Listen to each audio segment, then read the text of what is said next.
เจ้าสวัสดีเจ้าวันนี้มาแปลกับแม่ล่าเนาะช่องผู้จ่าภาษาเมืองนะเจ้าวันนี้แม่ล่าจะแปลมาคั่วผ้าห่มนะเจ้า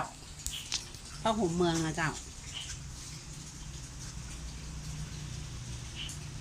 ส่วนผสมก็มีพริกนะเจ้าพริกนี่เขาจะเอาคั่วเนาะคั่วแล้วเอาไว้โรยนะเจ้าแล้วมีน้ำมันมีหอมแดงนะเจ้าแล้วก็มีไข่อันนี้น้ำกะปินะเจ้าเอากะปิไปแต้วน้ำเนาะและอันนี้ชูรสรสดีนะเจ้า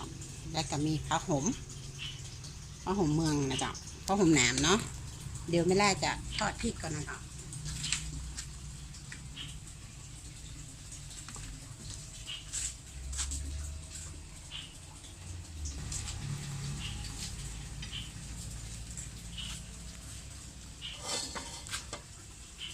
ไม่ล่าจะทอดพริกไว้นะเจ้าเอาไว้โรยตั้งหน้ามันเนาะ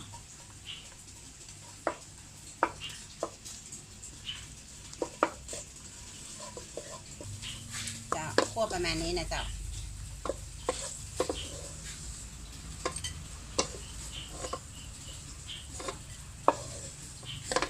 น้ำมันค่ะมาต้องเอาออกนะเจ้า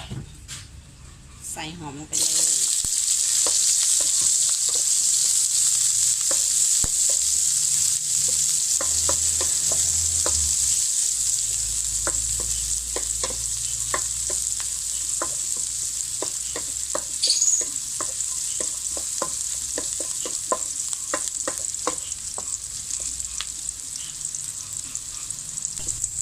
เจ้าคั่วหอมพอหอมแล้วนะจ๊ะค่ะก็ใส่ไข่เลยเนาะ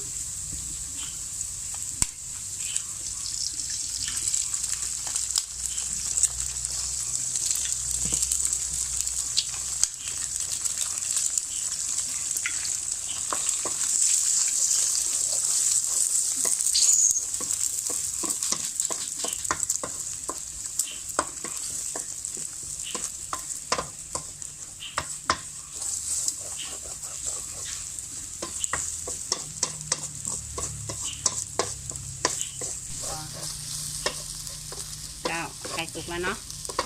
ผ้าห่มใส่เลยนะเจ้า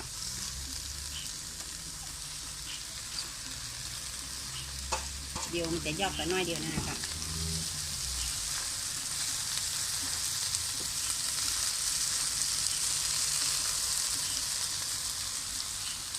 น้ำกะปิใส่เลยนะเจ้า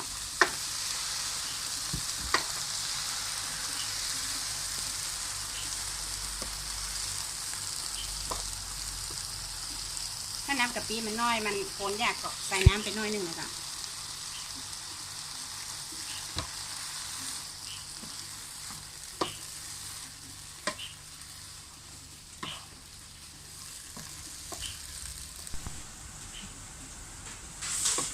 อันนี้คั่วผ้าห่มเขาก็สุกแล้วเนาะเดี๋ยวใส่เครื่องปรุงเลยนะเจ้า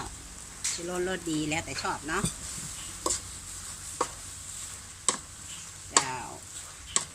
ปิดแก๊สเลยนะเจ้าอันนี้ก็เรียบร้อยแล้วนะเจ้าคั่วผ้าห่มเมืองเนาะของกินเมืองพี่โกยแน่เจ้าพร้อมเสิร์ฟแล้วนะเจ้าใครสนใจก็ลองเอาไปทำนะเจ้า